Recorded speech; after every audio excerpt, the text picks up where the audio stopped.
Les premiers chrétiens passaient des nuits en prière. Ils ne luttaient pas contre l'ennemi avec des armes terrestres, même lorsqu'ils étaient jetés en prison. Persécutés, haïs, ils commençaient par prier. Acte 16, 25.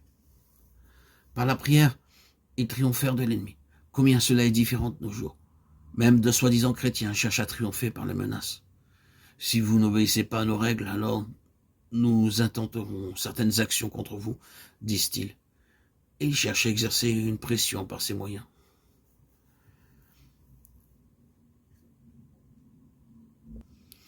Il y a, premièrement, l'enseignement des apôtres, deuxièmement, la communion fraternelle, troisièmement, la fraction du pain et quatrièmement, la prière.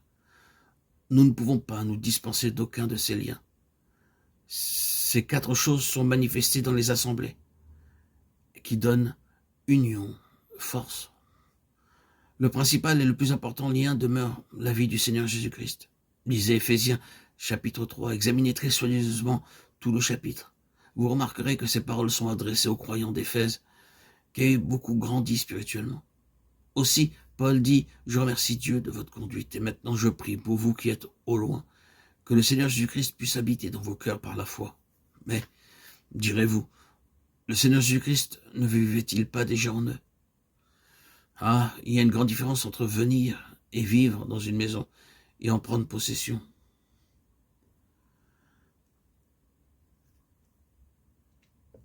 Vous pouvez rester en tant qu'invité dans n'importe quelle maison, mais vous n'avez pas la pleine liberté de faire ce qu'il vous plaît dans cette maison.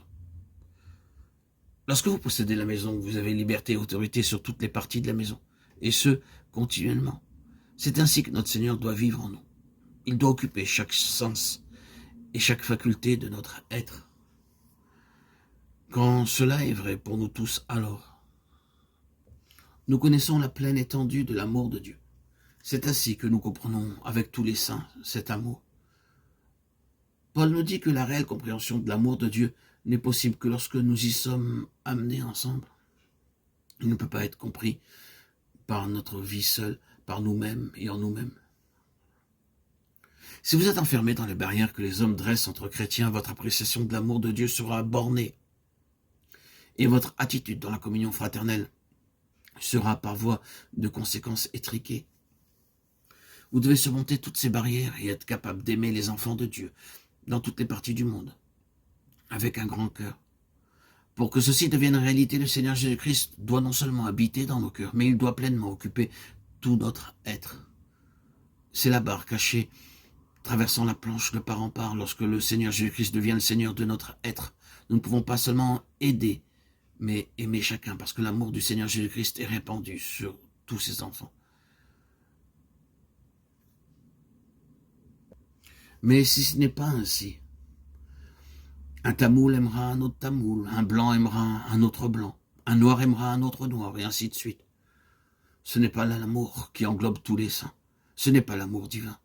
Quand un véritable croyant rencontre un autre croyant, il ne posera jamais la question « quelle est votre caste ou votre métier ?» L'amour de Christ les liera ensemble immédiatement, parce que la vie de Christ a pris pleine possession de leurs deux cœurs. Puisse le Seigneur fortifier ce lien caché dans la vie de nous tous.